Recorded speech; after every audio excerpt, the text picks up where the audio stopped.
here?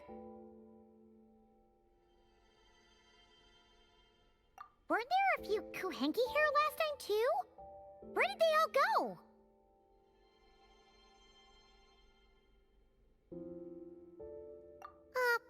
Walkies? For Kuhenki? You're not pets, you know. Oh, well. Looks like we just came at a bad time. Let's try again tomorrow. There's still a few days until Moon Prayer Night, so we're in no rush. Besides, she needs time to rest anyway.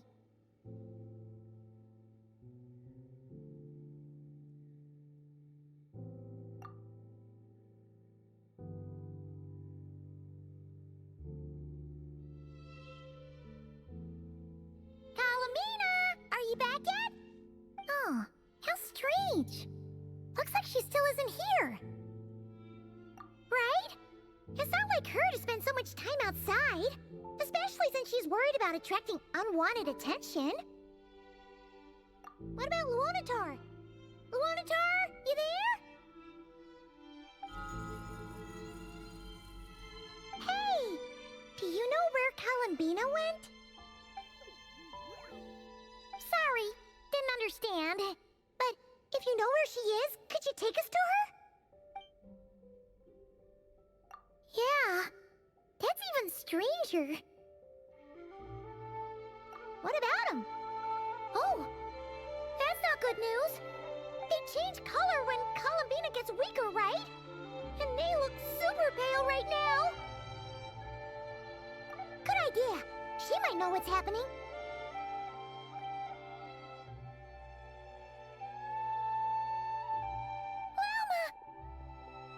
Ah, it's you. How is Kutar? Is she okay? No, she hasn't. I came here to check on her after I noticed the flowers had changed color. Based on past precedent, she must be very weak right now. Even getting up to walk would be a struggle. It seems unlikely that she wandered off outside. Not to mention that she doesn't do that at the best of times either. So yeah, this is super weird. No. Very few people are in the know about Kutar's whereabouts. And if anyone suspicious had visited, they'd have left some sort of evidence. Come on, let's go to Nasha Town. If anyone has seen her, someone there will know about it. It's not Cry's information hub after all. Makes sense. Let's go!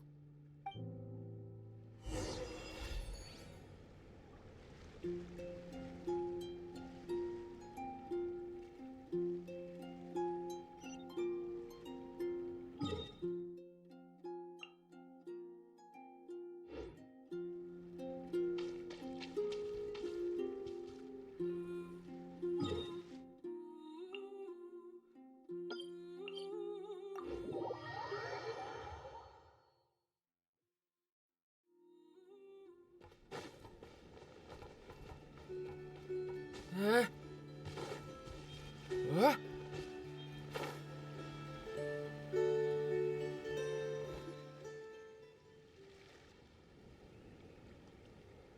Wait a moment. Is it just Paimon, or is this stall kind of suspicious? It's never been here before, right? No, I don't recognize it. Alas, your free and easy adventure time is over. Now, prepare to face the final boss of Nod Cry. Whoa! Where'd that voice come from? Not sure, but it's definitely hostile. No, no, no, not that way. The final boss is right here. The sniffer mole? That's the final boss? Surely not. Also,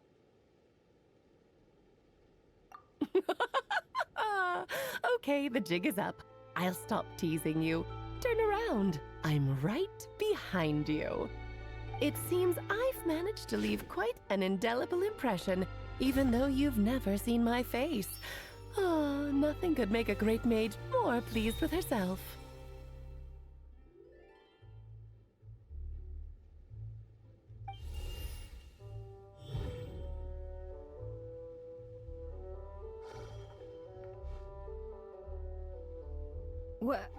What is going on? I've heard that all the big shots in Teyvat have long, wordy titles that stun people speechless when they make their entrance. Unfortunately, none of them are affiliated with the Hexen Circle, and we ourselves keep a very low profile. The notorious name-dropping doesn't quite work for us. Still, I, for one, think I'm really quite amazing. So that didn't stop me from coming up with a title anyway. Alice! It's really you this time? Not a lantern or a Dodoko, but Alice in the flesh? Oh, that's right. So, what do you think? How does it feel to finally meet me? You look like... Oh, that's the first thing you thought. A little surprising, but that actually makes me very happy. Because that means that when Klee grows up, she'll be just as stunningly beautiful as her mother. So she's a friend of yours? Kind of. This is actually the first time we've seen her in person. I see. Madam Mage, that was, quite a powerful entrance. I certainly won't be forgetting it anytime soon. It's okay, Lauma, don't force it. Paimon will do the honors.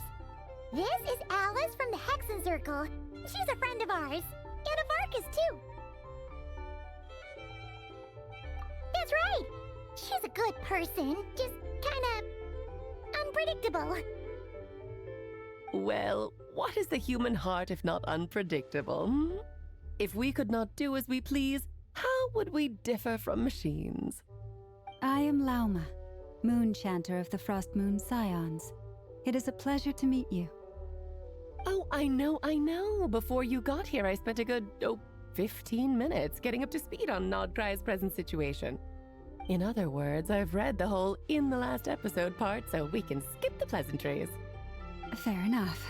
Well, Miss Alice, I can already tell that you have quite a unique personality. You'll get used to it. Paimon sure is. So anyway, what are you doing in Nodcry, Alice? Oh, I thought I told you already. This time, I'm the final boss. And what a formidable foe I shall be. Powerful, confident, decisive, and good luck finding my weak spot. You will never succeed. Oh, drat! My one weakness, and you found it in an instant. Fate has been dealt a devastating blow. Thus falls the great Dodo King. Why are you playing along with this nonsense? For funsies, of course. What's wrong, Paimon? Are you disappointed in me? Am I a gigantic letdown? No, it's just... you seem like a busy lady. And this is the one time you've shown up in person. Paimon figured it would be for something more high stakes than just goofing around. You're quite right. I'm here in Nodcry because something big happened.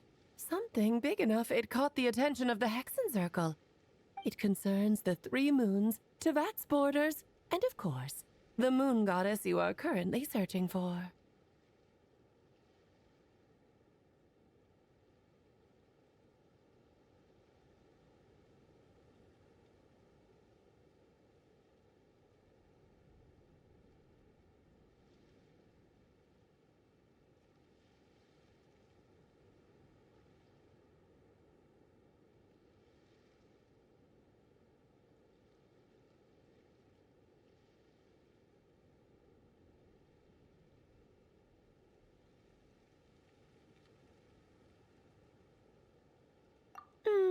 Kind of. Why don't we discuss this over a pot of tea? My main reason for coming on this trip to Teyvat was, of course, to have some fun. But I do technically have a job to do as well, namely, maintaining the stability of Teyvat's borders. I'll skip over the complicated parts, but to sum it up, abyssal energies are all that lie beyond Teyvat's border. We'd find ourselves in a real pickle if they ever made it through. And the phantoms you've been seeing are a sign that the border has been disturbed. Ah, no wonder they tend to show up around Moon Prayer Night. Is it because the real moon is now so close to us that its power can cross the border? In part, but only a negligible amount passes through. Just enough to influence the verdant crests and so on. And as you've noticed, there has been an unprecedented number of phantoms appearing this year. The influence of the moon beyond the border cannot explain this. No, there is another far greater factor at play. The trilunar syzygy. A trilunar syzygy. Eons ago, before the heavenly principles came to Devat, it was the then 3 moon goddesses who controlled the laws of this world.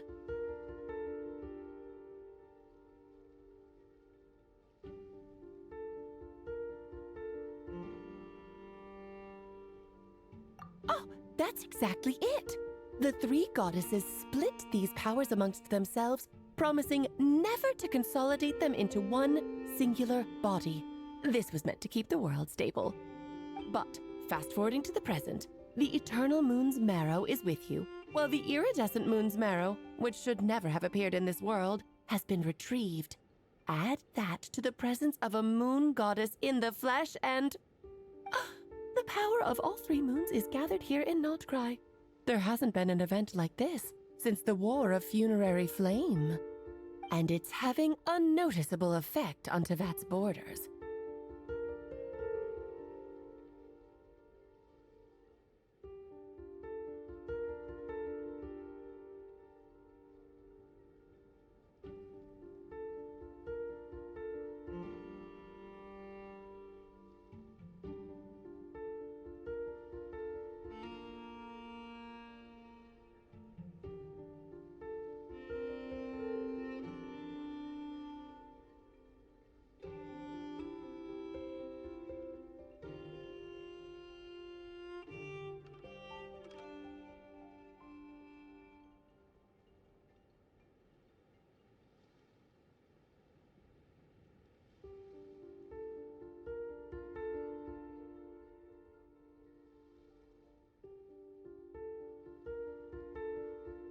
Because I wish to give my darling daughter a peaceful, sunny environment to grow up in.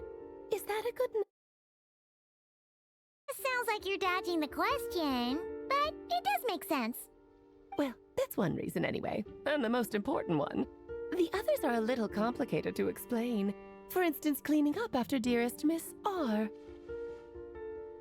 Albedo could tell you more about that if you're curious, but right now, I have a more important question to ask you. Why are you collecting the moon? I see. Nicole told me about that legend once. Nicole? You mean Mage Anne? Oh, so you remember. Ah, yes, of course. That was a story about fate, her area of expertise. But back to the story of our dear moon goddess. I'm afraid her intended method of returning to the moon is unlikely to work anymore. What does that mean? She may be missing, but she hasn't gone anywhere. She has disappeared.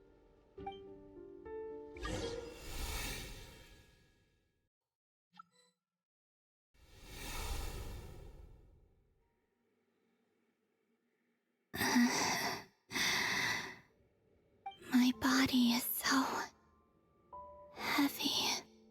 Wait, no. It's my mind that's heavy. My arms and legs are as light as a feather.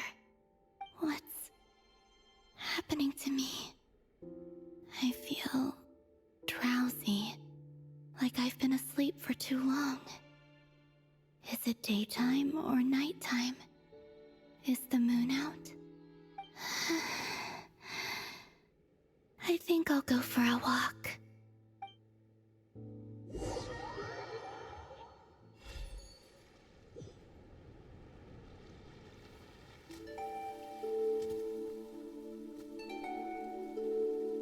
Are you out for a walk too? Huh?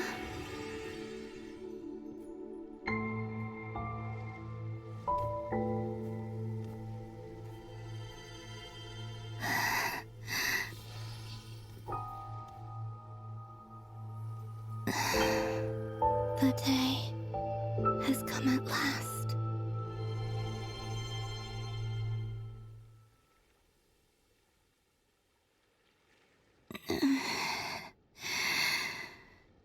Have I grown so weak that I can't even sustain my physical form? But Moon Prayer Night is nearly here. I was so close to returning home. Death is near. Is this how it ends for me? Will I return to the moon after I disappear? Or... I don't want it to end like this. So far, at least, I still exist. Even if not physically, I can still feel. But as my power wanes, I'm sure that too will fade. I suppose I might take one final look at this world. The world where I was born.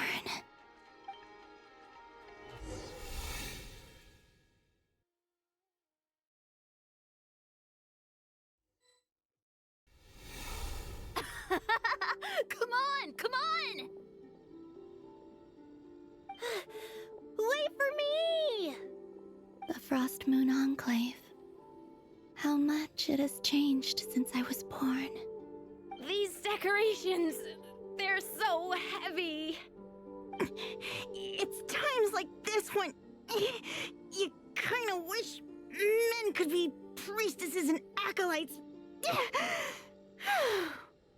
How fascinating. I've never had the chance to be privy to people's private lives in this way. In the past, people would get so solemn and serious the moment I showed my face. Like they were frozen stiff. Karina, Lametti, it's time to eat. Coming! I want to watch them a little longer.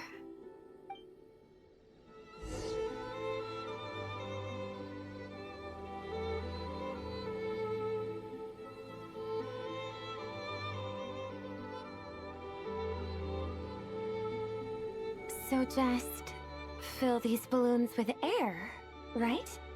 Yep. Try a couple now to test things out. The rest can wait till Moon Prayer Night. Think fast. Rita! Teasing an acolyte of the Frost Moon Scions? Surely that's a punishable offense. Take this!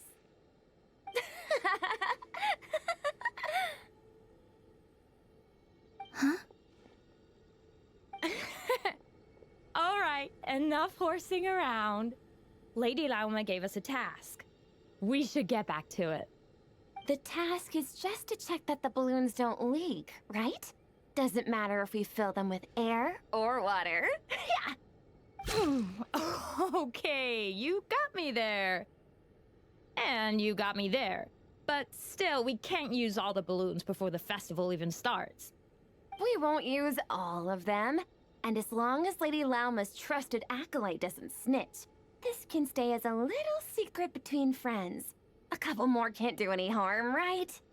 Oh, you menace. Then, think fast! Is pumping a balloon full of water really so much fun?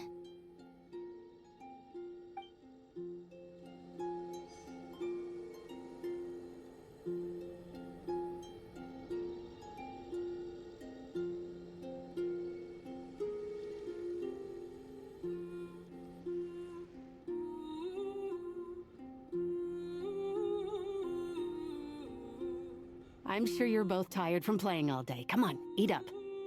A plain, humble meal. That has always been the way of the Frost Moon Scions. Huh? How come Lametti got a midsummer berry dessert? Oh, I always get Lockaberry. I don't mind sharing. You can have a bite of mine if I get to have a bite of yours. Hmm? They're sharing food? I've never shared food with anyone before. Even at the Harbinger tea parties, everyone just ate off their own plate. And when I couldn't finish my food offerings from the Frost Moon Scions, they'd leave the leftovers out under the moonlight for the animals to claim. Hey! That was 2 bites! Oh, then you can have another bite of mine. Oh, you too. Oh, don't fret now. Here, have some of Granny's too. So this is what it means to be family.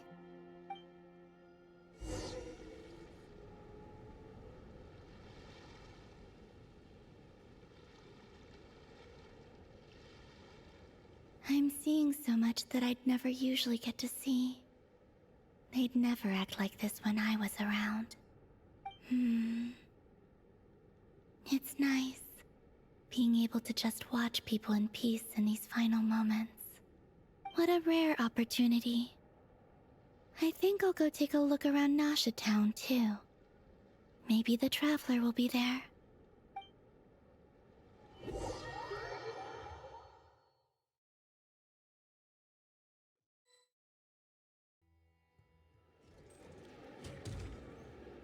After the War of Funerary Flame, the Moon Goddesses were no longer recognized by Tevat. They lost the whole foundation for their existence. That's why the Moon Goddess's strength is fading. She cannot withstand the world's rejection of her. To be more pedantic about it, the Moon Goddesses did something to offend the heavenly principles, and that's why they were ousted. Something of a recurring theme in Tevat's history. Theoretically, speaking so candidly should put me in their crosshairs too, but they can't tell me what to do. I'll say whatever I want. Anywho, the Moon Marrow energies were but a drop in the bucket for her, and that battle against the Ray Hair of Solnari only weakened her further. Fortunately, it happened close enough to Moon Prayer Night when the Kuvaki concentration here is high. That's the only reason she managed to survive this long. What do you mean, fortunately? You said she disappeared. We're too late. Oh, what a headache. I thought this was all common knowledge. I guess I have some more explaining to do. Okay, buckle up. It's time for another lecture.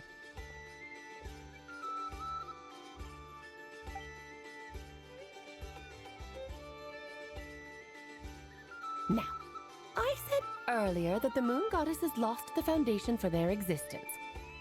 The reason for that has to do with the natural order. Basically, the rationale for their existence in Tevat was lost. The same logic applies to the present Moon Goddess too. Consider her existence so far. Her comrades in the Fatui called her Damselette. And she was worshipped as Kutar by the Frost Moon Scions. But these connections have now been severed, whether by her hand or yours. So, the rationale that once sustained her existence is now gone. Wait, we did that to her? Oh, well, strictly speaking, yes. But let's not start pointing fingers, shall we? I'll only end up as the big bad villain, and that's not the kind of final boss I want to be. Of course I do. I'm only the greatest mage in the whole entire world. Now, if you wish to find your Moon Goddess, there are 2 problems we need to solve. Firstly, we'll need to strengthen the connection between her and Tevat, at least enough to sustain her until Moon Prayer Night. Strengthen her connection. But does that mean I'll have to rally all the Frost Moon faithful behind this? I'm afraid a bygone faith and a former home won't be of any help to her now. Do you know her name? Her name? Oh, yes. Names are very important things. A name is a fundamental concept that anchors one's entire existence.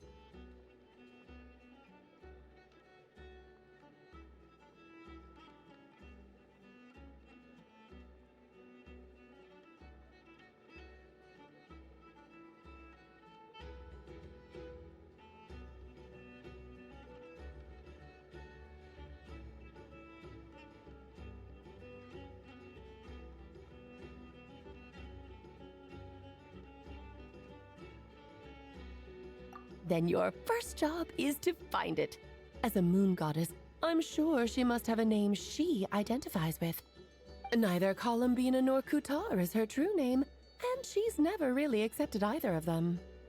So, finding out her real name is enough to sustain her existence? Yes, I know it sounds like a small step, but every journey begins that way. So for now, that's all we need to focus on. The second problem is with her plan to use the moon marrows to return to the moon. Unfortunately, piercing through the false sky will take an enormous amount of power. Given her current condition, she won't be able to provide anywhere near enough power, even if she recovers her physical form. But no need to fret. Nicole's the expert in this field, and I'm sure she'll figure something out. Wait, Mage N is going to help us out too? That means we've got 2 Hexacircle mages on the case. This is turning into a pretty big deal. Actually, this is more of a side quest for me. Like you said, I'm a busy lady, so I can't stay for too long. I'll have to return to Tibet's border soon. That's the upside you get for looking out for my little Klee. Hopefully that will incentivize you to carry on keeping her company in the future. Anyway, jokes aside, you'd better get moving. It will take quite a miracle for the moon goddess's consciousness to hold out till moon prayer night. Oh, I suppose I might as well tell you where Nicole is before I leave. Off you go now. Time to meet your new friend. Oh, yes, and a little suggestion. Don't forget to mind your heads. What? I wonder how Durin's doing. I should really go see him before I head back. You really are super busy. I most certainly am. There's so many children I have to keep tabs on just in Mondstadt. Durin, Albedo, Venti, Varka.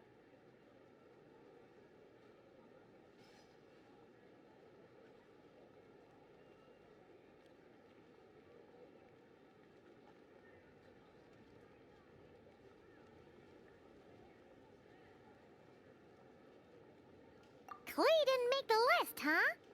Of course not. Klee is my pride and joy. I have no qualms about her, because she's the best child in the whole wide world. Yep. Klee's a little angel. I'm glad you agree. Well, all the best. See you when I see you.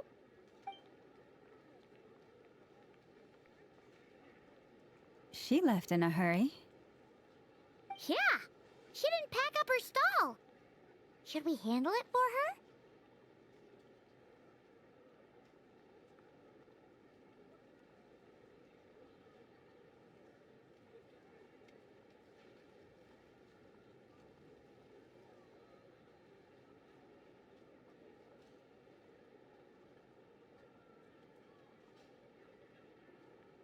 I must say, I'm now very curious about her daughter.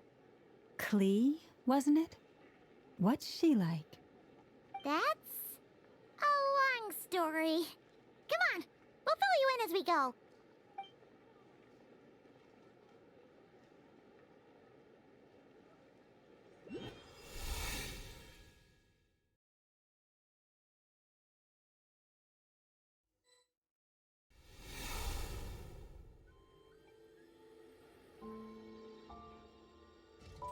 What a lively place. I've never experienced Nasha Town like this before. Hey, you old geezer! Your hammer's rusted through! Who are you calling old geezer? Are they quarreling? I'm looking right at him! You've really gone downhill since giving your daughter free rein in the workshop. Can you even swing a hammer anymore? It shouldn't take you days just to fix a single chair! You might as well use that hammer to massage my back for all the good it's doing. Don't run your mouth, or you'll get a back massage that'll put you in bed for the rest of your life. Look, the materials haven't arrived yet, all right? You know how busy it gets in the days before moon prayer night. I'll bet you send all the materials to your little princess. Blood's always thicker than water, huh? All right, you've made your point, Uncle Koski. As soon as the materials arrive, fixing your chair will be the #1 priority. And Dad, if you've got time to chat, why don't you lend me a hand, See? Lolka knows what the score is. I guess they're friends. But the way they spoke to each other was so ugly. Then again, it wouldn't be the first time I've seen something like this. Columbina! Sing outside my door in the middle of the night one more time, and I'll unscrew your vocal cords. You hear me? Oh, Zandrone. So that was her way of trying to be friends with me. What a pity. I won't get the chance to say any ugly things in reply.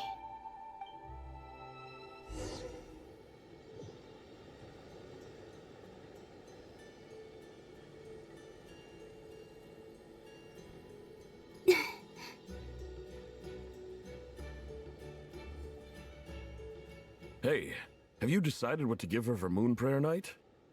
I sure have. She's gonna get the surprise of her life when she's least expecting it. Then I'll whip out the ring and pop the question. The surprise of her life. What a fun turn of phrase. Cool, I get the picture. You can spare me the gushy details. Ooh, looks like we have a customer. Hello there, ma'am. Would you like some Moon Prayer Night candy? Huh? Is he talking to me? Can he see me? Here you go.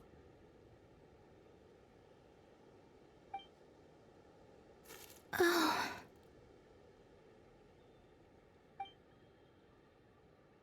Come back anytime. Right. Now, where were we? I don't know why, but I still held out hope.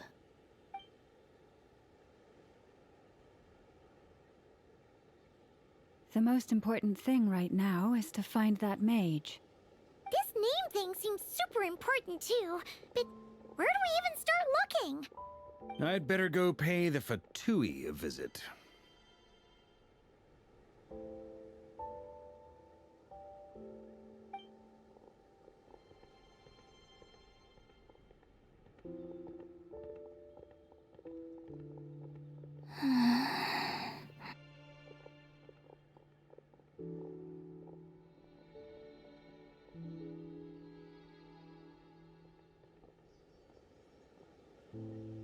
Columbina?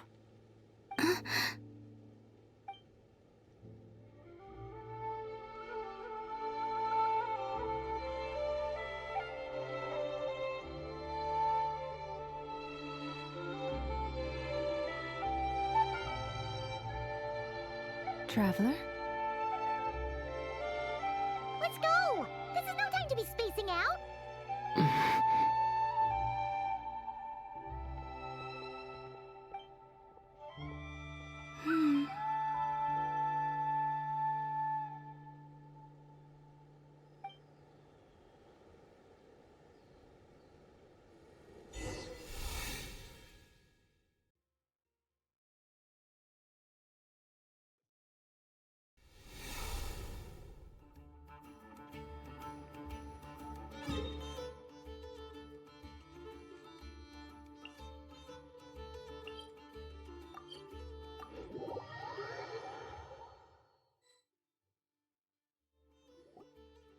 Where are they going?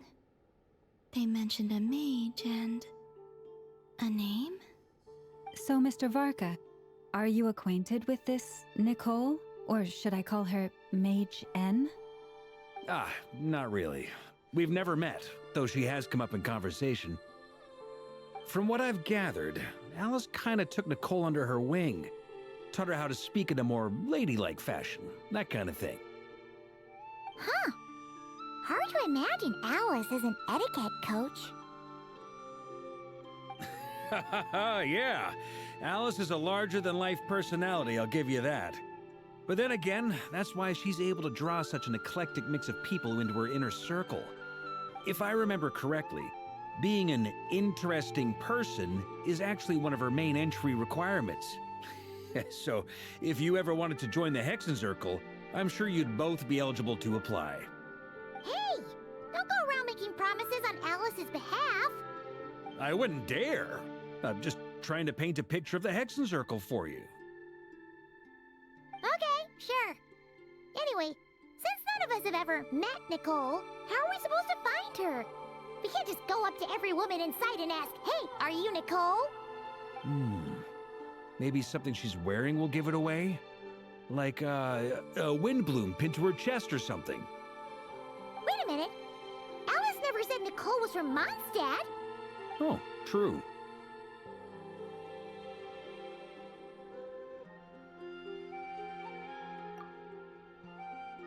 That would be this young lady, then?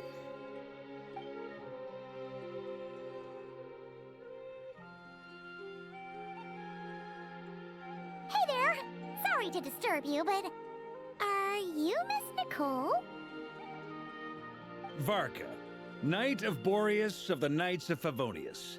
Alice might have mentioned me before. Mm-mm. Ah, have we got the wrong person? Sorry. Well, this is awkward. When I shook my head, I meant, no, Alice hasn't mentioned you before. Huh? Where is this voice coming from? My apologies. For certain reasons, I am unable to speak. This is the only way I can communicate with you.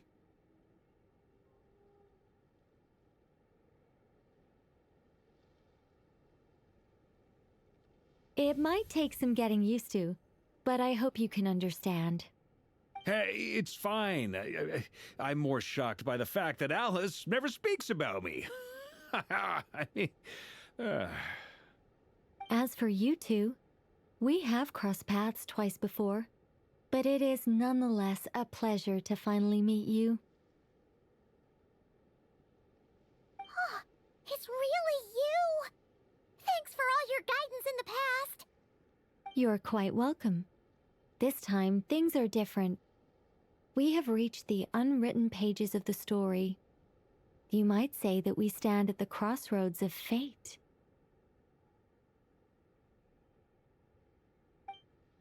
Now then, allow me to formally introduce myself. My name is... No, stop! Alice! I can't believe it! I had a whole speech prepared. I'd agonized over every single word. She always picks the worst moments to ruin other people's plans. I'm so sorry about that. Alice took the liberty of devising some bespoke self-introduction magic for each member of the Hexenzirkel. But I could have sworn I deleted all of the triggering conditions for it. How did it bypass everything? Oh gosh, this is so embarrassing. This is a very different side of Nicole than what we're used to. Is she not used to face-to-face interactions? Don't worry about it. We've seen that introduction magic once already, so it wasn't too much of a shock. Please go on, Miss Nicole. We'd love to hear what you have to say, or, well, communicate. Huh? Are they talking to this lady? But... will you all promise to forget that horrendously embarrassing introduction? sorry, embarrassing. When?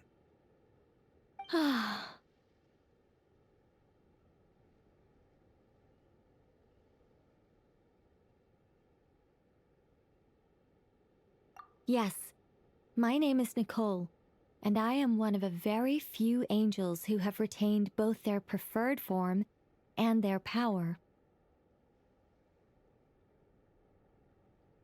The Traveler and Paimon should be no strangers to this concept. There is another of our kind in Natlan. They call her the Lord of the Night. All right! Paimon remembers her.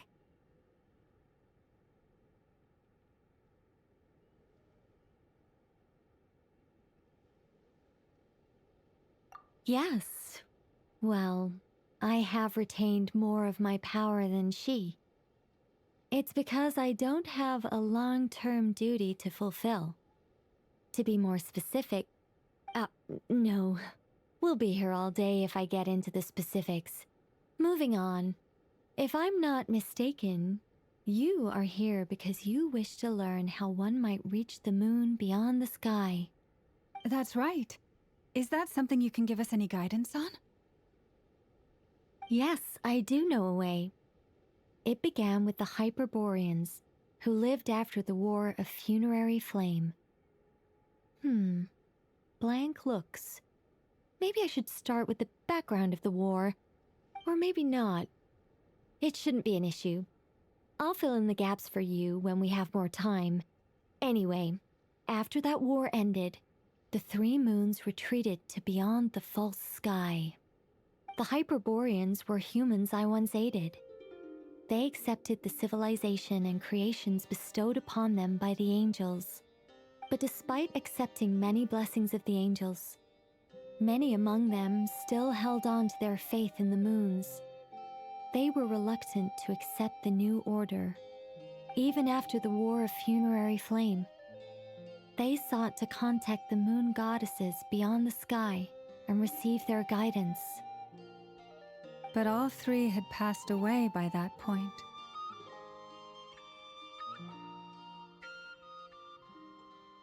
This mage has a unique method of communicating. Is she talking about the moons? Yes, but they did not know. And so, still they prayed for the moon goddess's mercy. After building titanic structures that consumed vast amounts of Kuvaki, at last they glimpsed the moons and heard their voices. But of course, they were gravely disappointed.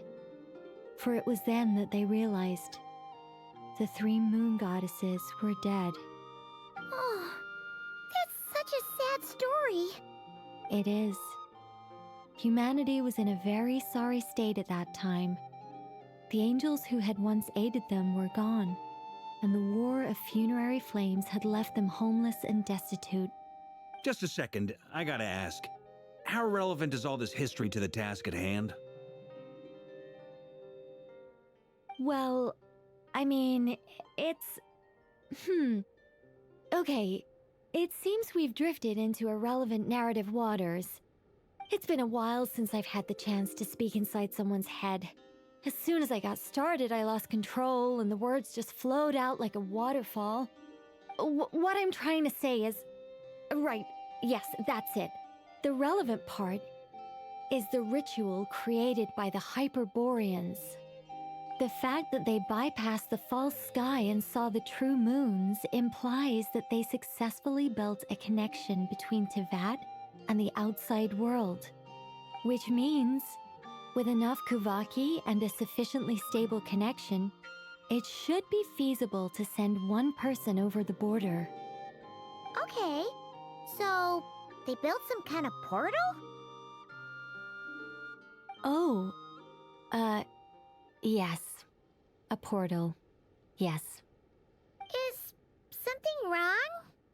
You sound disappointed. I just didn't expect you to summarize it so well. It turns out I could have said all that in one word, if only I'd managed to think of it. No, please, it's fine. This is invaluable knowledge. I'll be sure to record and preserve everything in writing. Oh, really? Well, in that case, I suppose I could backtrack and add some more detail. I did gloss over a few things so far. Whoa, whoa, whoa, time out. Let's summarize what we've got first. The Hyperboreans were the last ones to use this method, right? So we somehow need to find whatever structure they built and make sure there's enough Kuvaki to power it up. Luckily, we have the moon marrow of both the eternal and iridescent moons, so we're all good for Kuvaki. Which means the key issue we need to focus on is finding the place. Am I right so far? Yes. Although I expect the structure is long gone by now. That said, what if we could take advantage of the phantoms to travel back to a time when it still existed? Well, travel back isn't quite accurate. It's more like we'd be creating a handshake between 2 points in space-time. We wouldn't even have to pick a time when it still existed. It could just be a time when it still appeared in phantom form via projection, or we could project our own phantoms, fold them together at... You look lost. Was that too hard to follow? Yeah, things got a little, technical there. Paimon's brain is reaching capacity. All right. Let me think about how to put this more simply. Okay, got it. Over the next few days, I'll search for phantoms that we can use. Once I find one that meets the criteria, I'll let you know and we'll regroup. By completing certain rituals, specific individuals will be able to enter the phantom and make it to the Hyperborean structure. If everything checks out and it looks feasible, we'll just need to wait for Moon Prayer Night, and we can send the Moon Goddess back home. I'm really skimping on the detail here. Is this making any sense at all? I think so. For now, we'll just wait to hear from you. Yes. Basically, yes. Great. Counting on you. In the meantime, we'll focus on finding the Moon Goddess's name. My name? Are they looking for a way to stop me from disappearing? Excuse me, Miss... Go on, Miss Nicole. This conversation was a little all over the place. I didn't catch your name. I am Lauma, of the Frost Moon Scions.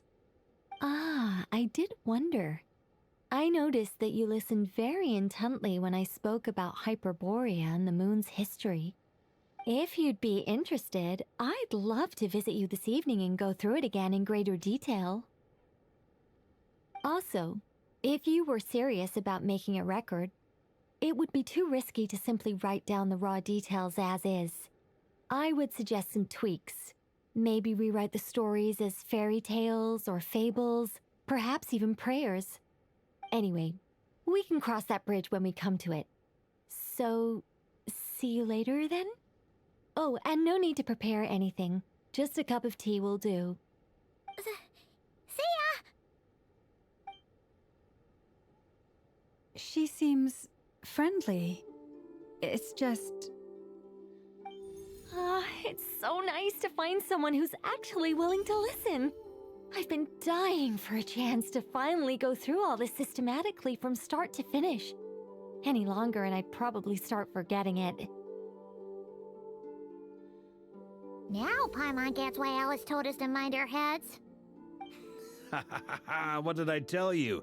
A lot of quirky people in Alice's orbit. Now then, the next order of business is... where do we start looking for the Moon Goddess's name? Maybe the rest of what Nicole has to say might give us some clues. Once I've heard her out, I'll summarize the salient points and share them with you all. I'm also inclined to review our other documents. Yes, our faith was first established by our Hyperborean ancestors, but many of the more factually accurate records are from after Kutar's birth.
Sounds like we're gonna follow Columbina's journey through Devat, huh? In that case, we'll start by heading to the Frostmoon Enclave. Sounds like a plan. Take this with you. I'll see about getting in touch with the Fatui. It'll probably just be Arlecchino and Sandroni again. They're the only ones who would want to help. Thank you, Mr. Varka. Don't mention it. Honestly, I'm more comfortable dealing with the Fatui than prying into the details of a young lady's childhood. Catch you later. I should follow them, just in case there's some way that I can help.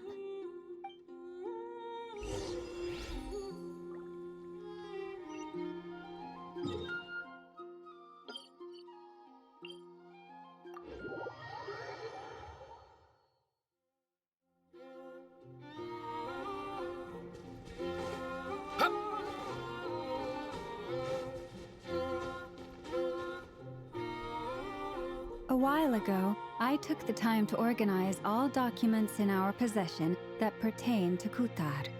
What you see here is the material I consider reliable. You're saying there's unreliable material too? Yes. Most of the information we have was transmitted through an oral tradition. Inevitably, some of her stories were mythologized and deified over the years through countless retellings. That's why I organized them into reliable and unreliable. There's no sense seeking answers in history unless we can ensure the veracity of the historical record. Makes sense. All right, let's take a look through.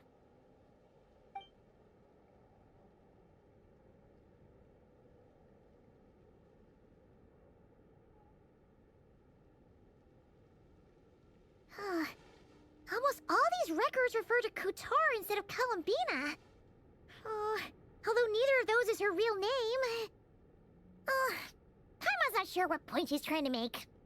What we can gather from these records is that the Frostmoon Scions worshipped her as a god, placing impossible expectations upon her. I cannot fault them for their earnest faith, but for all their devotion, worshipping her day in, day out changed nothing. I imagine that none of it resonated with Columbina. It wouldn't surprise me if, even back then, she had already begun to reject the name Kutar and everything it represented. Lauma speaks the truth. When I heard them call upon Kutar with hope and expectation in their voices, they may as well have been calling upon somebody else. Well, that's a bit complicated. I looked at the level of detail, perceived authenticity, prose style, and how realistic their portrayal of Kutar seemed to be. Amongst the Frostmoon Scions of today, only I know of her existence, and I alone have spoken to her face to face. As such, I know that there are certain things she simply would never do. That being said, I have sensed some changes in her lately. Changes? Me? Seems like this is getting us nowhere. For what it's worth, why don't we check the unreliable sources too? Sure. Give me a moment.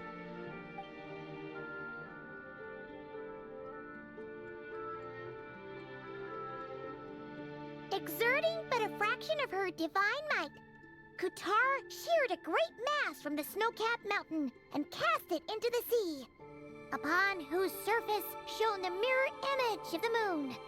Thus was formed the island of Hisi. Yeah, right.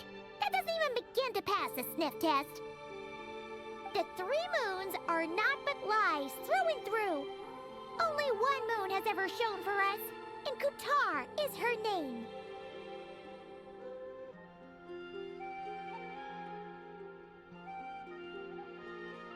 The vast majority of ancient texts are filled with fanciful tales like these. I trust you understand my criteria a little better now.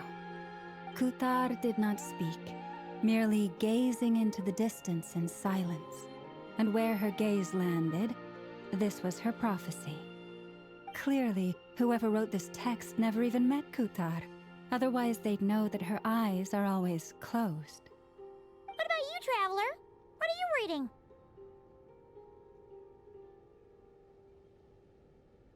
Come on, let Paimon see.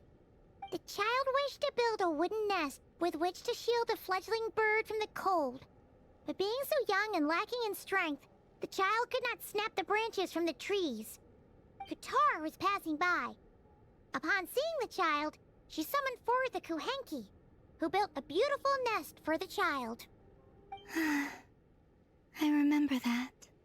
Not knowing the meaning of Kutar's divine intervention, the child dared not to respond, and thus ran home to call their parents. But Kutar was gone. The Moon-Chanter declared the event a miracle and took the nest as a relic, placing it on high for all to see. The child was named as one favored by the goddess, and was greatly respected amongst the people. Yet, no further miracles were bestowed, and this matter was forgotten in but a few years. Huh.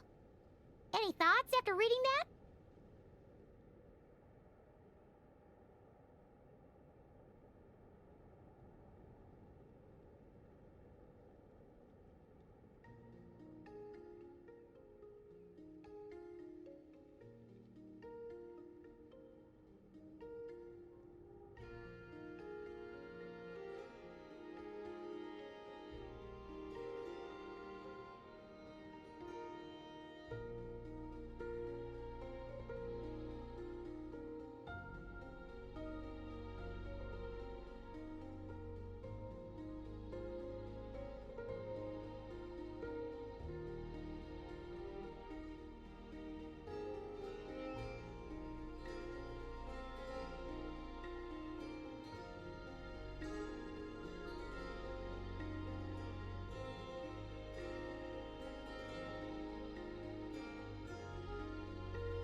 Yeah, Palabina probably just wanted to join the kid in making nests. Ah. I'd originally considered this a fabrication, because Kutar did not perform any similar actions in subsequent records. But now that I think about it, it does seem like something Columbina would do. It's just that... She didn't know how other people would interpret her actions. She was probably worried about making things difficult for people. So, she gradually stopped joining in. Yes. Oh, that's so sad.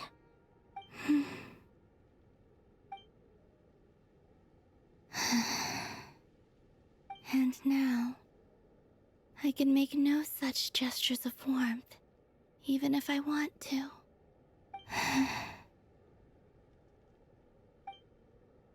Still no name. That's a bit of a shame. But we did learn some interesting stories. That's gotta count for something. Barca said he was gonna set up a meeting with Arlecchino and Sandrone, right? Let's go back to Nasha Town and see how he's doing.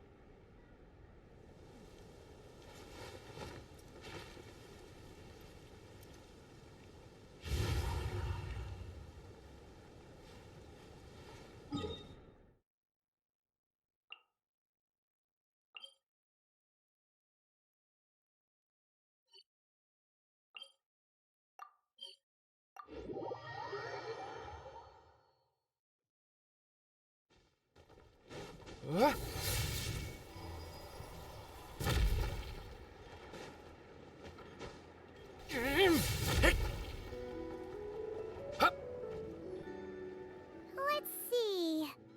There's Varka. Oh, and it's Durin and Albedo too.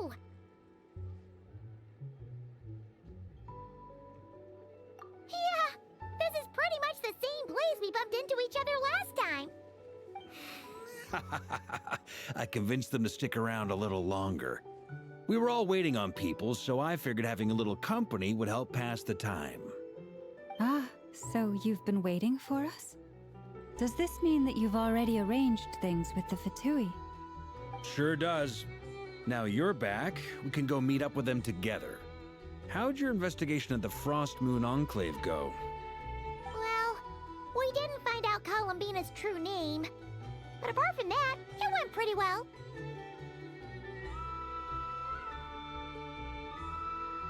Aha, just as well that I didn't tag along then. I'm sure our moon goddess wouldn't want every man and his dog knowing all about her private life. Still, desperate times, desperate measures, I guess. Someone had to do it. So, Varka was waiting on us, but what about you two? Are you waiting for Alice? Oh, no. We already met with her. We discussed that experiment I mentioned to you last time. Oh, and she also handed me this communication device. That's right. I understand she informed you about the relationship between the Phantom phenomena and Tevat's borders, yes? She wants me to help her with some more experiments on that front. She said that she'll contact me through this device with more information. Ah, I see. Following instructions and making observations. Pretty common research method. Takes me right back to Albedo's lab. Wait, then who exactly are you meeting? Someone you know. Albedo's met him too. But I don't think Miss Lauma or the Grand Master have been introduced. Introductions are overrated, especially in cases like this. It's you! So, it's not like the Academia has prohibitions against going abroad. Also, I applied for leave. I've been writing to Hat Guy since obtaining a human form. I've already brought him up to speed on everything that's been going on in Nodcry. Hat Guy? Turns out, I actually have heard that name before. Oh? Then why did you react the same way I did? I only knew the name, not the fella. But since we're all here, let's do some introductions for what it's worth. I'm Varka, Grand Master of the Knights of Favonius. Lauma, Moon Chanter of the Frost Moon Scions. And I'm a Driosh from the Vahumana Darshan of the Sumero Academia. Hat Guy. Good to see you again, Mr. Guy. I believe we last saw each other on the boat ride here.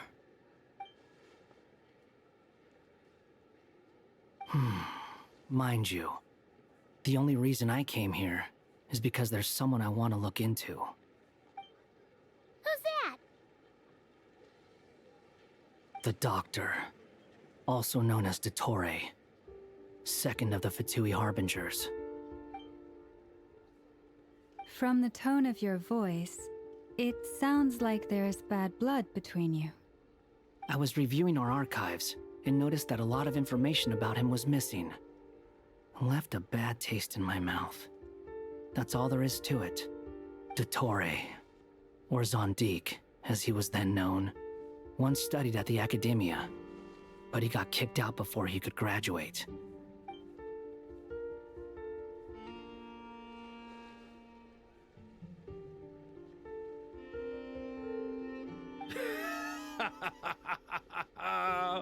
So the Harbinger's #2 man is a college dropout?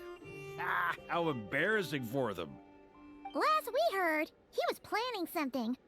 We actually heard that a few times before, even coming to Nocry, but we haven't seen a trace of him since we got here. He only appears when something interests him. For all we know, he might have left already. But the fact he did something here at all is worth noting. It'll fill a couple extra lines in his file. Why does it sound less like a file you're writing and more like a criminal record? Anyway, we were just about to meet 2 of the other Harbingers. Want to come along? You might learn a thing or two about him there. Sure. Even though they're Harbingers, well, they're old acquaintances of ours, so, you know, when you talk to them, try to be... I got it. The Frost Moon Scion's relations with the Fatui remain tense. Forgive me if I do not attend. In that case, we'll continue assisting Miss Alice with her experiments. Good stuff. Everyone's having a fruitful time. All right, we better get going. I'll lead the way.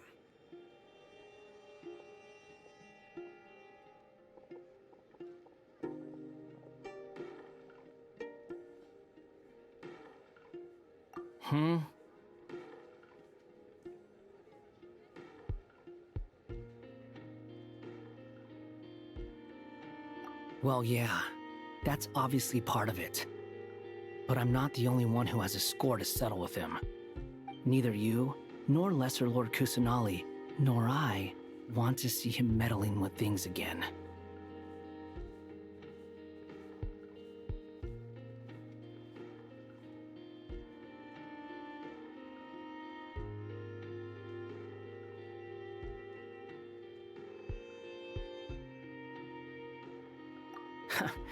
What's the hurry? Don't worry. Pigeons always know which way home is.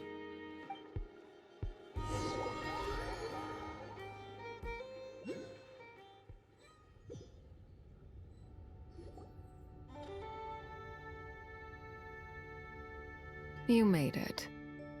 Who is this? A scholar from Sumeru. They call him Hat Guy. He's an old friend of the Travelers. Wait, this is the academia representative you wrote about? He doesn't exactly look the part. I believe this will prove my identity. You'll notice it bears the seal of the Sanctuary of Surasthana. Well, what do you know? So it does. All right then. My mistake. It's fine. I expected as much. What? So as I mentioned in my letter, the Academia's got its eyes on Dottore. But this matter remains top secret. Apart from those assisting in the investigation, the fewer people who know, the better. If anyone asks, I'm here in Notcry to pursue my personal academic interests. Gotta say, Barca, you did pretty well to keep all this under wraps for so long. Sounds like you got in touch with the Academia about this way back. You flatter me.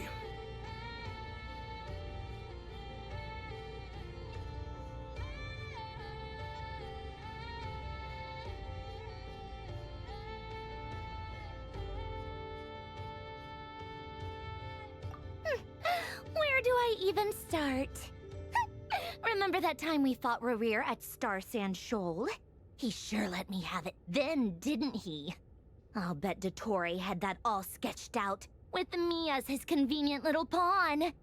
He could not care less about us if he tried, but hey! The feeling's mutual. Does Dottore really strike you as the sort who values his relationships with his colleagues? Fair point. Definitely not. Which is why I always keep my guard up whenever he starts making suspicious moves. To that extent, our motivations align. On top of which, I consider you trustworthy people. Now, back on topic. In the wake of the Reikir of Solnari episode, Sandrone and I grew suspicious about Dottore's complete inaction during the entire affair. So we tried to find out what he'd been up to, but unfortunately to no avail. He never lets anyone in on his plans. The more he cares about something, the more secretive he gets. Indeed. Perhaps he believes that by keeping a low profile, he can avoid trouble. But that trick isn't going to work on his colleagues. Yeah, I mean, he's been researching the ancient moon's remnants. And he's been trying to get his paws on the moon marrows. Only an idiot would believe he doesn't have something more planned. With this in mind, I returned to Snezhnaya and relayed my thoughts to Her Majesty the Tsaritsa, entreating her to have him recalled. That's pretty direct. Did the Tsaritsa agree? Yes. I made it abundantly clear that the Fatui's business in Nodcry is almost concluded, and we do not need 3 harbingers in this territory. Her Majesty concurred. Accordingly, Dottore has returned at her orders. I imagine he is continuing with experiments. which no one besides he would ever have any interest in. Common sense might mean nothing to him, but he's not stupid. He knows that no good can come from opposing the Tsaritsa. Smarts alone won't get him all the way. He needs the Rooster's resources and Regrator's Mora, both of which the Tsaritsa can strip from him by waggling a finger. But doesn't he have a track record of publicly following orders while going against them in private? He probably has it down to a fine art by now. Wouldn't put it past him. We worked together on a research project once. Only briefly, but it was enough to show me that we're fundamentally different people. He has no interest in doing things methodically, stage by stage. His thoughts jump all over the place, and the moment his curiosity is satisfied, or he gets the results he wants, he disappears. The only similarity we share is that, once we set our minds on doing something, we will see it done, whatever it takes.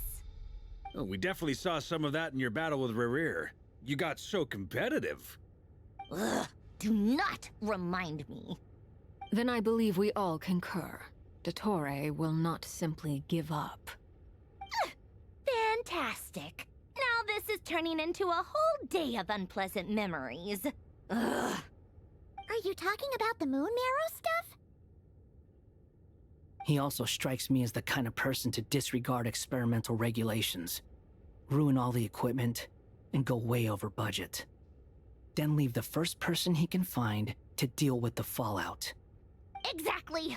This one time, he was running some high-temperature experiment and the substance exploded. But does he care? No. He orders his subordinates to open the device so he can observe the results, which causes the gas inside to leak out. That gas was poisonous. If I hadn't been there, who knows how many people might have died. And after all that, he left while I was still cleaning up after his mess. What a waste of time, he said. Waste of time? The nerve! He wasted my time! You've been bottling that up for a while, huh? Hat guy, I must say, you seem awfully familiar with internal Fatui affairs. Especially when it comes to Dottore. Thank you, Lady Harbingers, for providing such valuable information. I have no other questions for now, so I'll be on my way. Wait, what? You're just gonna leave? You're welcome to join if you want. Ugh. Just when Paimon thought he'd finally mellowed out. He makes quite the impression. I'll say. I've met tons of headstrong people, but not many of them would join me in bad-mouthing Dottore. Anyway, back to the main agenda. Barca, you said that Columbina has gone missing? Or rather, disappeared. Yeah. We're working on building a connection between her and this world.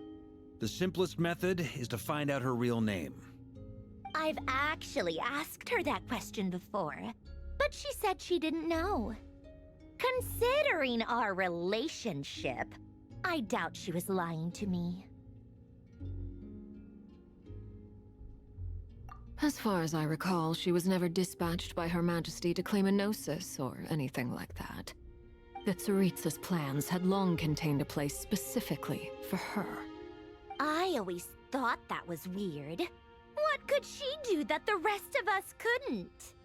Knowing what we do now, it's probably something related to Kavaki, right? More than likely. When she first arrived, Columbina would often go to Her Majesty and ask when she could start the task assigned to her. But Her Majesty always gave the same reply. The time has not yet come. So she spent her days in Snezhnaya doing basically nothing. The Tsaritsa has summoned a beautiful blind maiden to be a harbinger, giving her the third seat by virtue only of her enchanting voice. It was a dumb and stupid rumor. But the The reality of the situation made it hard to refute. And what happened after that? I imagine she stopped caring. She no longer seemed to care why she had been recruited, and Her Majesty never gave her any missions, so she just continued to sing in the flower garden. For my part, I was busy. So busy, in fact, that watching someone be that idol had me fuming. But still, I got the sense that she had long been used to a life of other people claiming she was needed when she wasn't. I just felt that having a place to stay would cost me something eventually. And so I waited quietly for the day that I would have to pay the price. And on the other end of that spectrum, you had me. Someone once told me that I had the lousiest work and the toughest luck. That's a good way of putting it. I forget who said it, but those words have always stuck with me.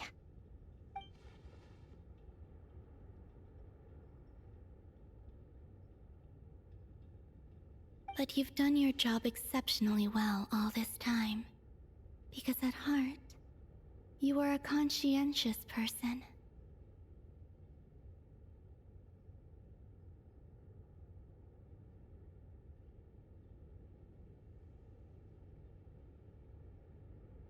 What is it?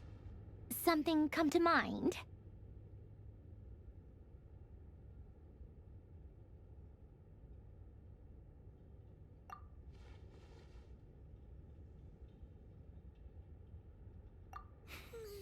That makes sense. Nothing screams you are needed like your name shouted from across the town. Well, good luck with it. But if you ask me, Colambina is still the most shoutable name. I'm just so used to it now, after all the arguments we've had. I can't be bothered trying to remember another name for her. Nor I. Sandrone.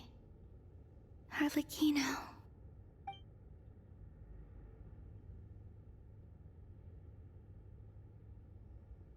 Huh! It's a Sealy! Does that mean Nicole has news for us? Ladies, I thank you for your hospitality. If the chance ever comes up, I definitely owe you both a drink sometime. I'm sure it will. You can make your own way out. Heck, you've been here enough times, you probably know your way around better than I do. Okay! Time to do what adventurers do best. Follow that Sealy!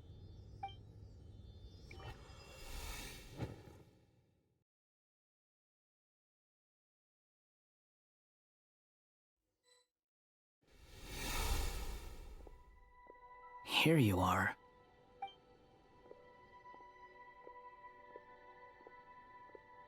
Oh, that guy.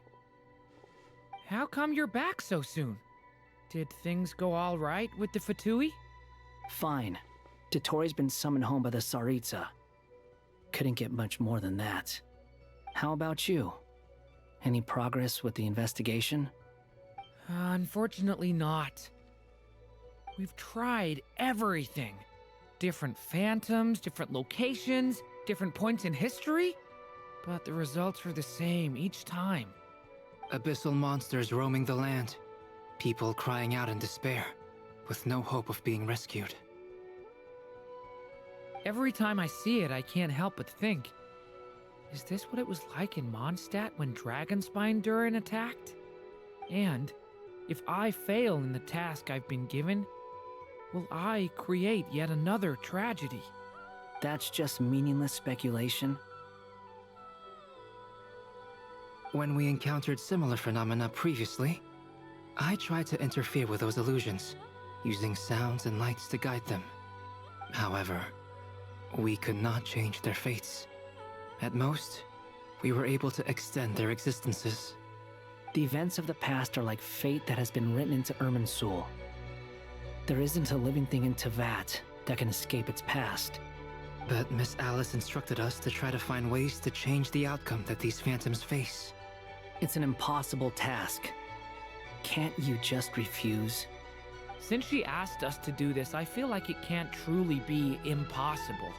Or if it is, well, mages can make the impossible possible. I could not have been born as Durin otherwise. But you also said that your past 39 attempts were fruitless. That's true. But you're still going. Yes. After this many futile attempts, surely you realize that you're not doing this because you still believe what some mage told you. It's because you want her hypothesis to come true. It's something you wish for deep inside. So, think for yourself about what you want to do. As long as you don't believe it's futile, it isn't. Yeah. Previous experience indicates that we cannot touch the phantoms, which limits the effectiveness of our interventions. If we want to clear this hurdle, we need to break this rule somehow. Same thought here. Following the same rules means repeating the same failures. Reducing ourselves to mere playthings of fate. So you mean we need to figure out a way to make contact with them despite knowing that we can't? Yes, and I suspect that's something only you are capable of. Everything in Tevat is logged in Irminsul, but the withering that once occurred in Sumeru was a sign that the Great World Tree was being corrupted. This corruption allowed things that should not have existed in Tevat to appear. This is tantamount to rewriting reality to an extent. You're saying abyssal power might be able to affect those phantoms? No one's ever tried it before. If you're gonna try it, it'll take courage. And you have to be confident that you can control it. Is anyone there? Has anyone seen my daughter? She's missing. I have to find her. I hear someone inside. Spargana? Are you in there? Ah! If I can use my abyssal powers to warn him that there is danger here, maybe it'll change his decision. Maybe he'll stay away. Yes. The important thing is not the nature of the power, but rather how you use it. To intimidate and obstruct. Sounds about right for the Abyss. Let me try. I should be able to influence that thing. Have you seen a little girl? What? This isn't the time for that! Just run!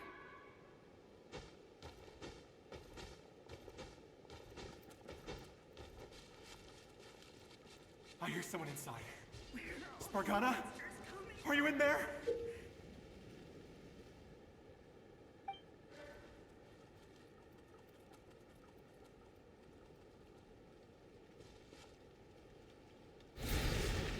Ah!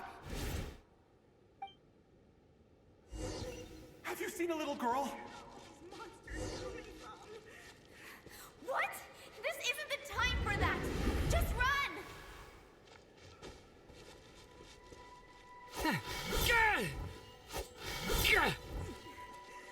I hear someone inside. Spargana? Are you in there?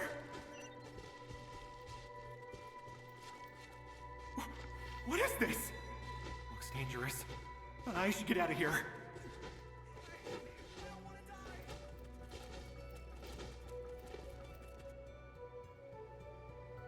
He really— Don't celebrate too soon. Follow him. See what he does next. Monsters approaching from the front. You need to stop them and create an opportunity for him to hide.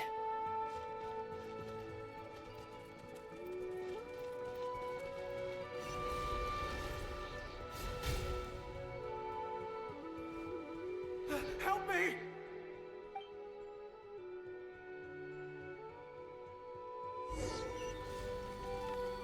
Monsters approaching from the front. You need to stop them and create an opportunity for him to hide.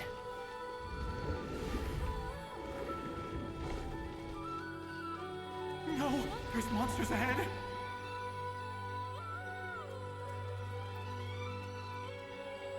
Wait, is that the barrier I saw earlier?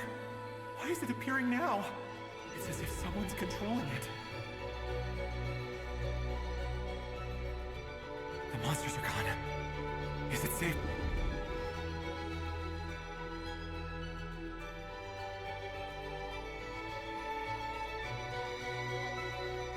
The barrier's gone too. Oh, anyway, I guess I'll keep going. Quickly, let's keep...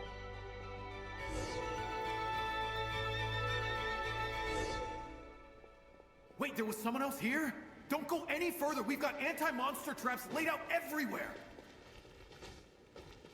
But my daughter must just be up ahead. I have to go. This way's blocked.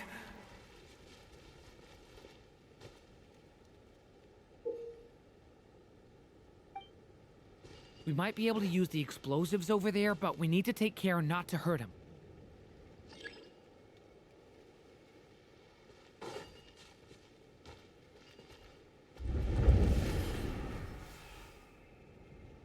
I'll use the barrier to keep him at a safe distance. This barrier seems to be helping me somehow. Hey, wake up! Oh, no good. Gotta keep moving ahead.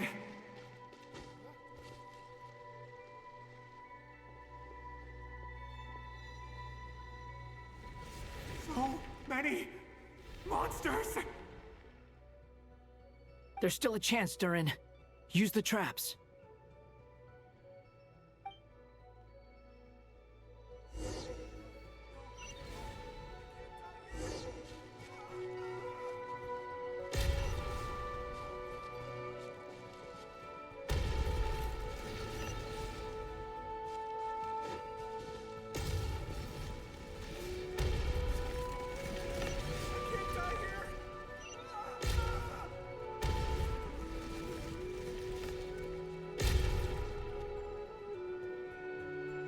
This is a new development. I've never seen this happen before. We might just be able to save this person.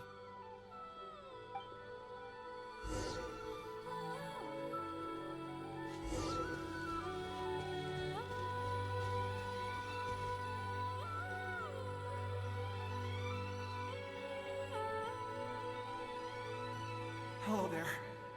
Have you seen my daughter? Get out while you still can, you fool. You won't find any survivors here. But I can't just leave her here. She must be so scared right now. Sorry. Okay, thank you. If I do find her, I'll get her to shelter and come back for you. Don't bother. I've got... What's that noise? Monster! No, if he goes inside, he'll be walking into a trap.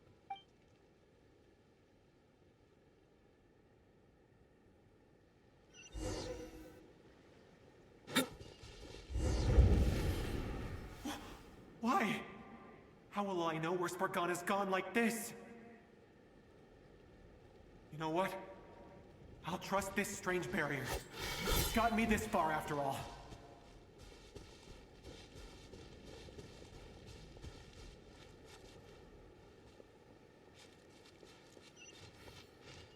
What? Spargana, are you there?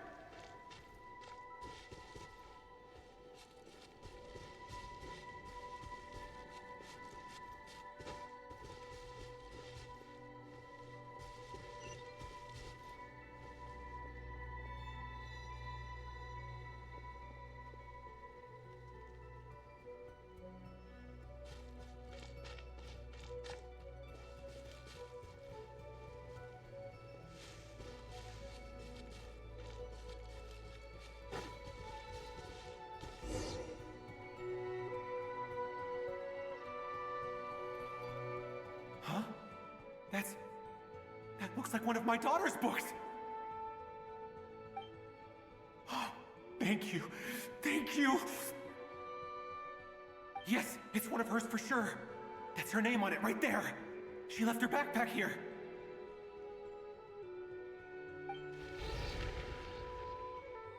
Durin, just like last time.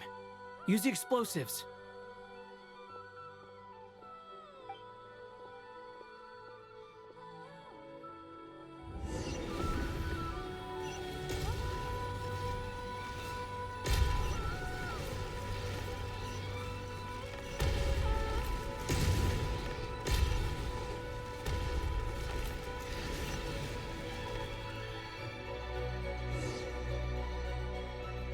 It won't work. There's not enough left. If he but then this... It might not be the only one. Better he misses that clue than loses his... I guess so.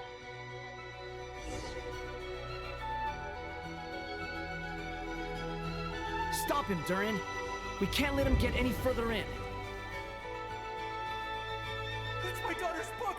She's passed this way! I've searched and searched and searched just for this!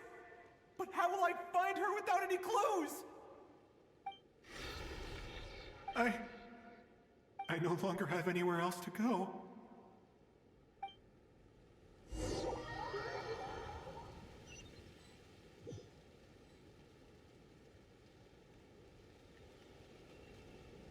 I'm sorry. I'm so sorry. He refuses to go anywhere else.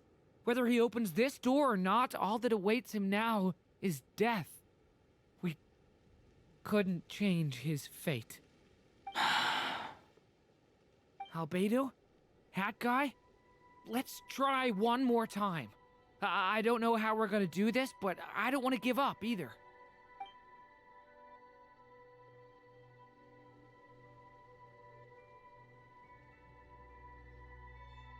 Why am I here?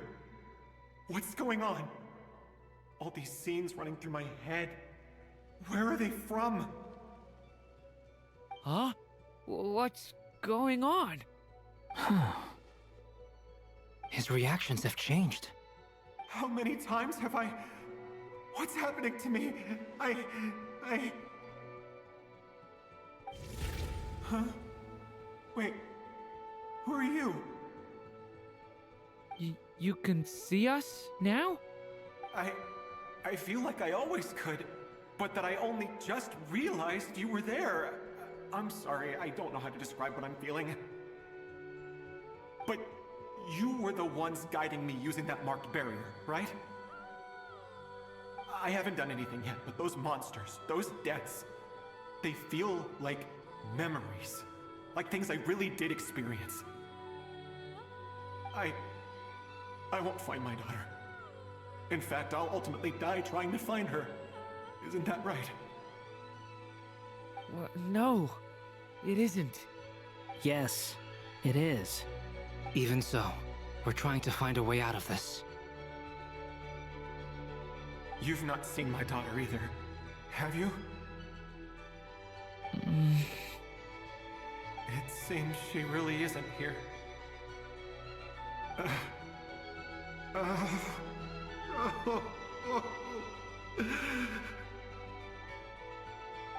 I'm sorry we couldn't help you.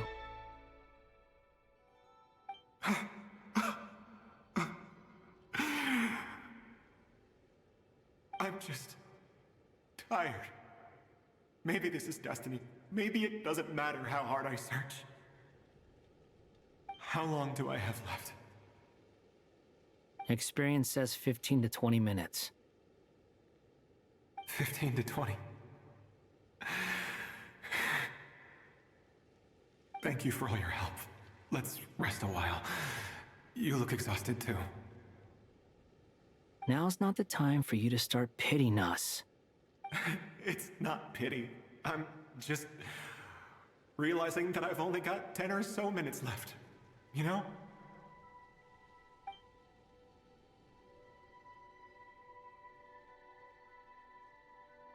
You say you're from Mondstadt, yes? A place with windmills, where people enjoy limitless freedom? And you're from Sumeru, where they've built an academy into a giant tree? Yes. It seems you've never heard of either place. Those names are unknown to me, I'm afraid, yes. Have you heard of Hyperborea? I have. But I heard that it was destroyed in the distant past. I see. That was where my ancestors once lived. What about Delphi Pytho? Was it later rebuilt? I've never heard that name. Then what about Sal Vindagnir? I have seen that name on stone tablets on Dragonspine, but I'm afraid the only things left of that place are its ruins. I see. Sure enough, there was no way to turn this around, huh? I'm sorry. I was the one who asked to chat, but it seems like we're too many ages apart. There's barely any common ground to start from. It's all right. We did hear something new, at least. From how you speak of your lives, things must be going all right for you, I guess. They are. Mondstadt is a place of freedom and happiness. There's a lot of good people in the church and the Knights of Favonius, and even outsiders find that it's an easy place to feel at home. We have festivals a few times a year. Everyone gets together to drink, sing, and be merry. Sumero's a lot more uptight. Not really the kind of place where you can relax. It's a nation fraught with problems wherever you look.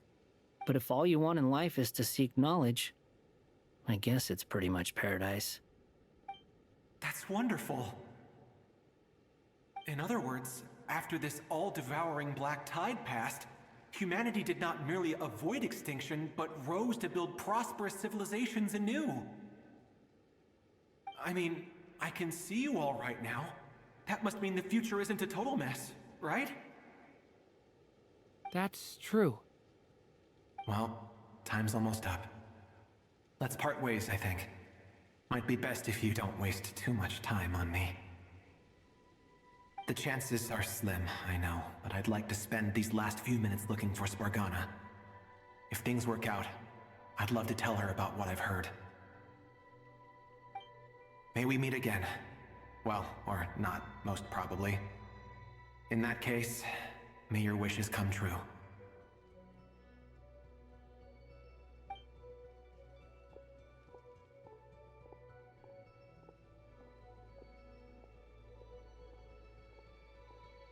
He's gone. In a few minutes, he will meet the end that was his to begin with. The ending of this tale did not change, but I believe that we've just made the most progress we have yet. May your wishes come true. If only it were so simple. Hat Guy, could I ask you a question? You've never talked about your past. It seems complicated, and it weighs heavily on you, too. Would you be willing to tell me about it? I mean, sometimes it's better to get things out in the open. Take that guy we try to help, for instance. At least he said goodbye with a smile, right? I know about Albedo's past. Our experiences are very similar, and he created me. As for you, you're my first friend, and you've witnessed every step I've taken. But by comparison, I know nothing about you. Either way, I mean, we're still best friends. But if I knew more about you, I might understand your thoughts a bit better. I've told you about myself. I'm a student at the academia. And what did you do before that? Prepared for the entrance exam? All right. If you really don't want to talk about it, I won't press you any further. I was a puppet built from the branches of a white tree, using technology left behind by the Conrian schools of mechanical engineering. A white tree? You mean an Irminsul tree? Yes. A branch of Irminsul that was once connected to the main tree. So you had a human creator too? Yeah. But my creator abandoned me after deciding that I was a failure. After that,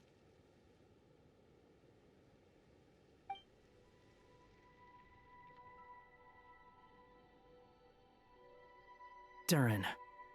Resisting the influence of the Abyss, suppressing the urge to destroy. trying to do the right thing.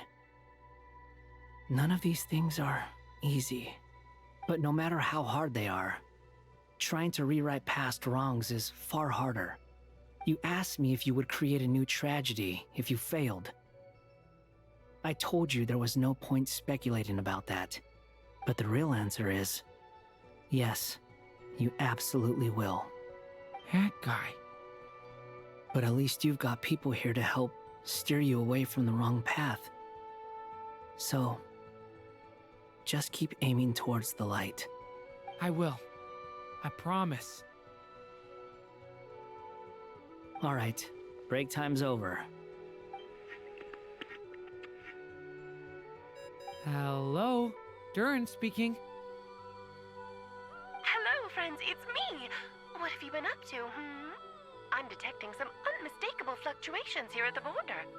The amplitude isn't particularly high, but they're completely different signals from the ones before, and the scale is comparable to those I've detected previously. Alice, we were unable to save that person. However, he appears to have retained a portion of the memories gained through that cycle, and was able to hold a conversation with us. I see. Well, that is rather odd indeed. It definitely merits further attention. Could I trouble you to keep trying the same approach? I need to gather some more data. Counting on you. I should probably have Nicole come and check this out as well.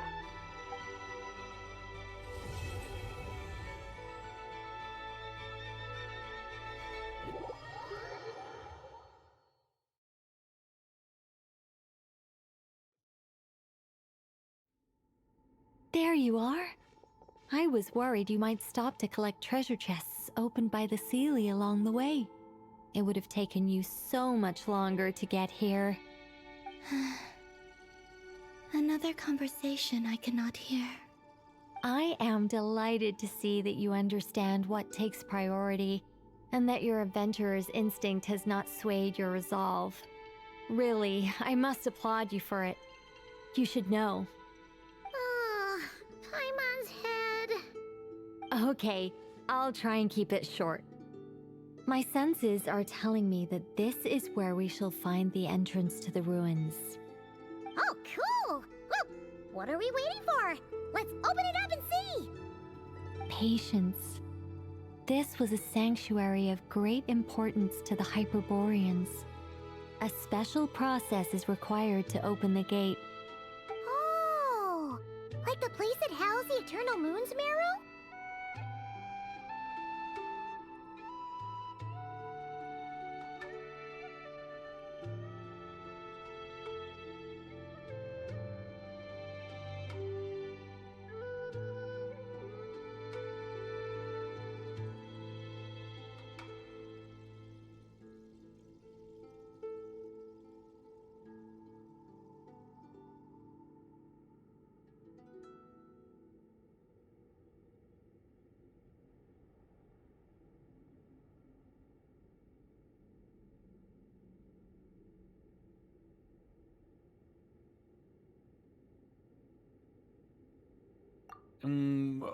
Okay, so what's the plan?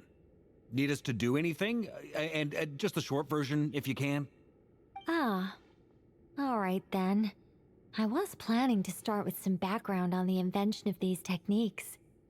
Are you sure you don't want to hear it? It's quite informative. Remember what you were saying about priorities?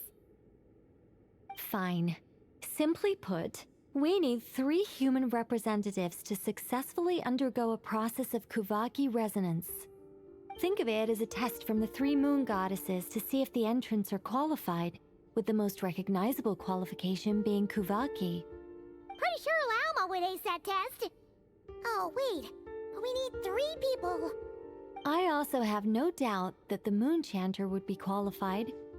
But we would need 2 other people with the same constitution. Therefore, the most feasible method is not so much to follow the rules, but to figure out how the test functions and find a workaround.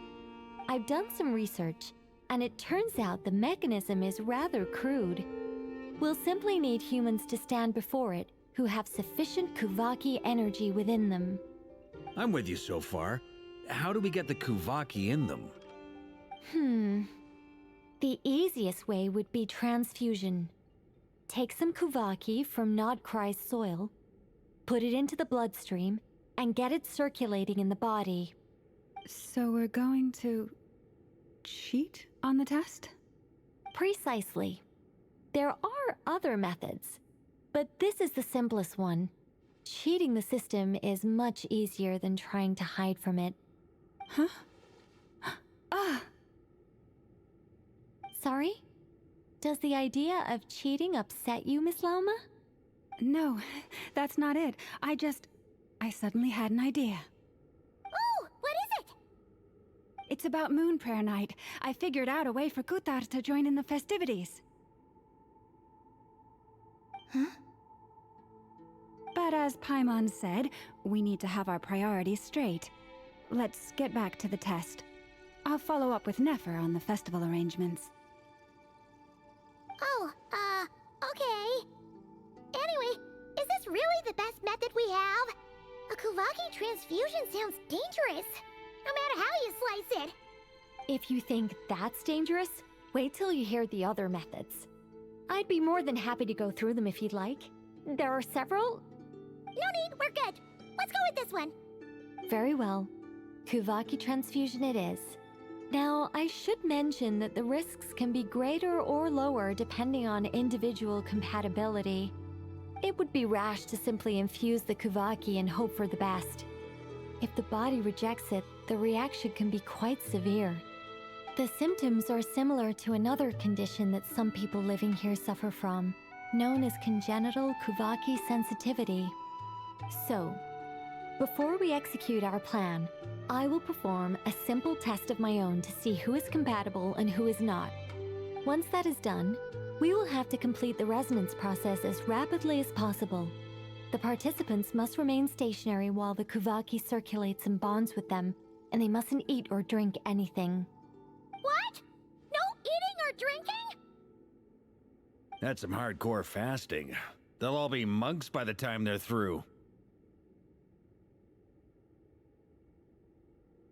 3 days. Oh, that's so long! And we still need to find 2 more people who are not just compatible, but also willing to volunteer. Fasting? What are they talking about?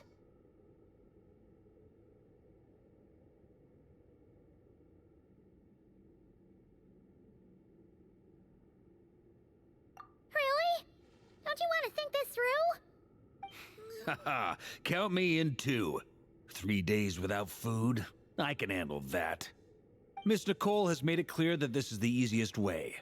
The way I see it, there's nothing else to discuss. It's time to step up.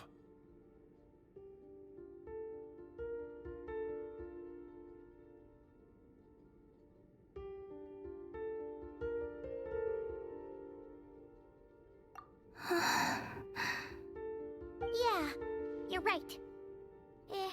In that case, Paimon volunteers to be Captain of Logistics. She'll keep the fires lit and grab some spare clothes to keep you comfortable.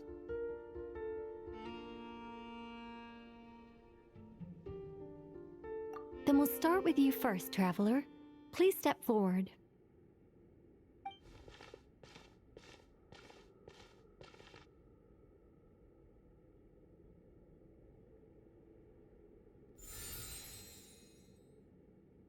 How's it going?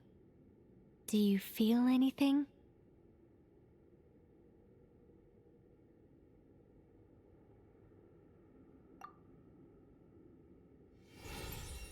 How about now?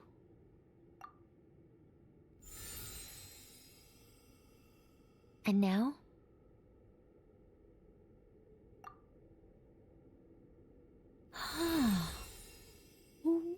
What about now?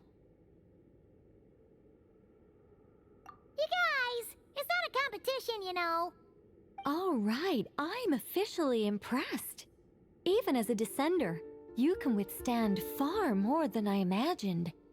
It's like I summoned a giant stone titan to arm wrestle you, and your arm hasn't even moved an inch. In my last attempt, I infused 5 times the amount of Kuvaki required. Yes. Safe to say, compatibility won't be an issue for you. You're eligible to join. You're next, Mr. Varka. Sure, here goes nothing. All right. I'll start where we left off. 5 times the required Kuvaki dose. Whoa, whoa, whoa, hey, wait a minute. How's it going? Ooh, no, not great. I kind of want to puke. Feels like I've been drinking too much. A few bottles of wine, then a big stein of Dark Horse, with some hard liquor from Liyue mixed in. You think this is funny? I just lost to a young lady in an arm wrestling contest. I'm never gonna live that down. My apologies. I'll lower the concentration and try again. Oh. How's it going now? I'm not as dizzy as last time, but I can still feel it pulsing around. In that case, you wouldn't be an ideal choice, Mr. Varka. Let's try someone else. Okay. Let's go ask some of our other friends then.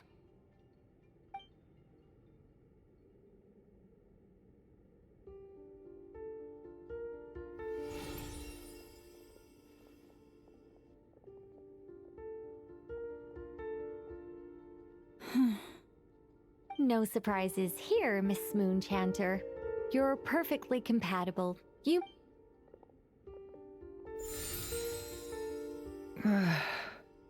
I'm getting a slight headache. Shame. You were so close. Whoa! I'm itching all over! Allergic reaction. We can't have that. Huh? Well, are you gonna start a what?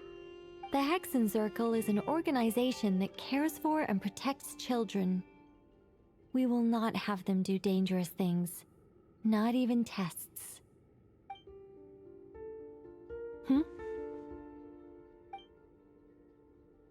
Is something the matter? The candidates have to be human. I guess that rules me out too. Huh.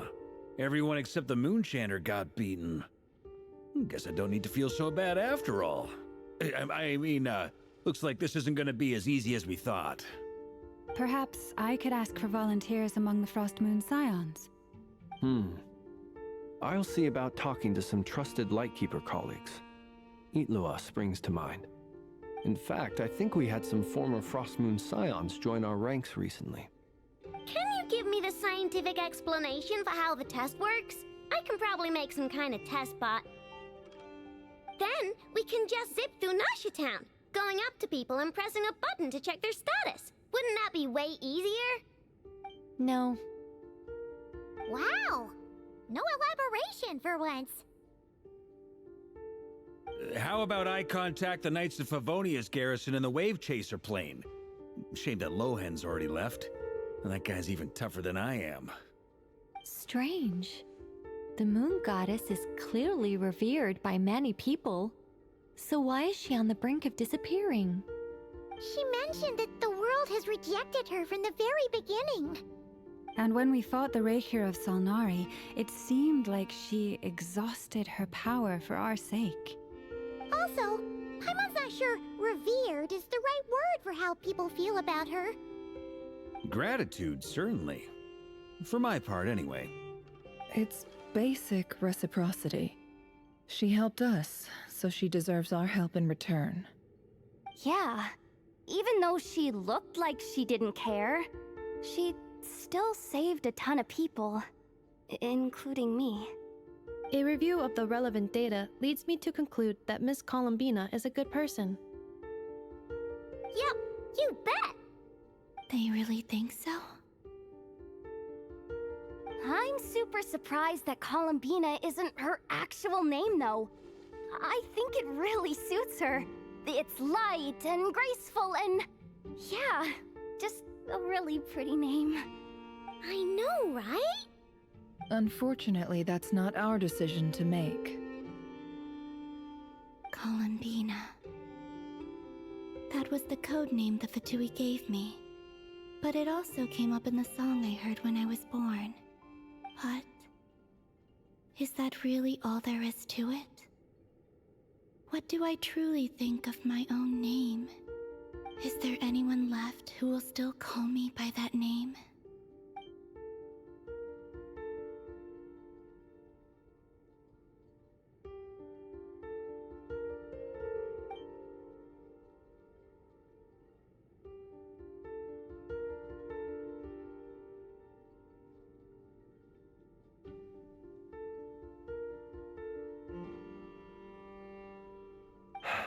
Moon Prayer Night is getting closer by the day. We're running out of time. We need to look for other candidates. Then allow me to try. Huh? What are you doing here? You contacted your friends via the Adventurers Guild. Sandrone has been keeping an eye out for something like that, so she informed me. Since I have the ability to accommodate a moon marrow, I should prove to be a suitable candidate. Arlecchino. When can we begin? I see. We can begin right away.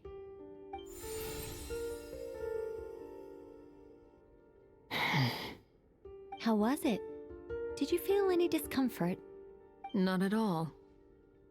Then it seems we shan't need to look for additional candidates after all. Great! Cool. All right, like Paimon said, the rest of us can take turns making sure the three of them stay warm and comfy. Then, my job is to take care of the caretakers. I will ensure everyone receives food and accommodation.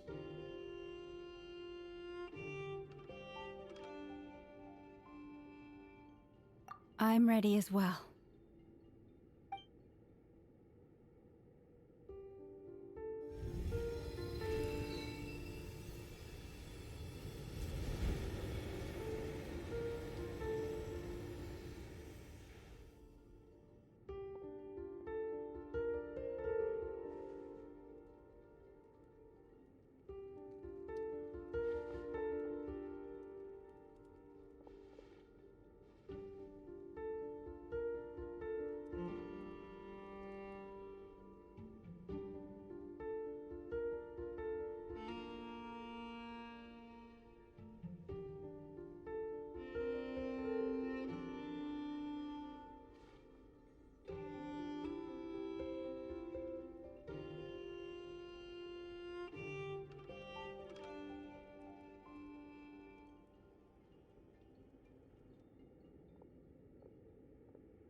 The work is done. The sacred scroll shut. The stars grow dim, the people silent. The white sun sets, the silver moon rises. O path to the temple, appear now before us.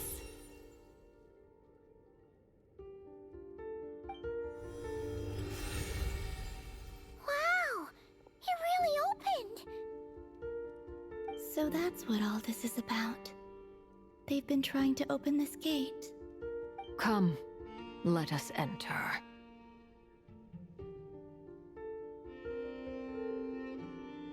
It might be best to eat something first.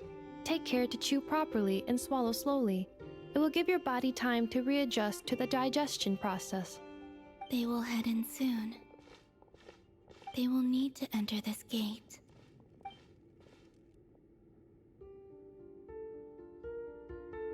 Huh? I cannot pass through.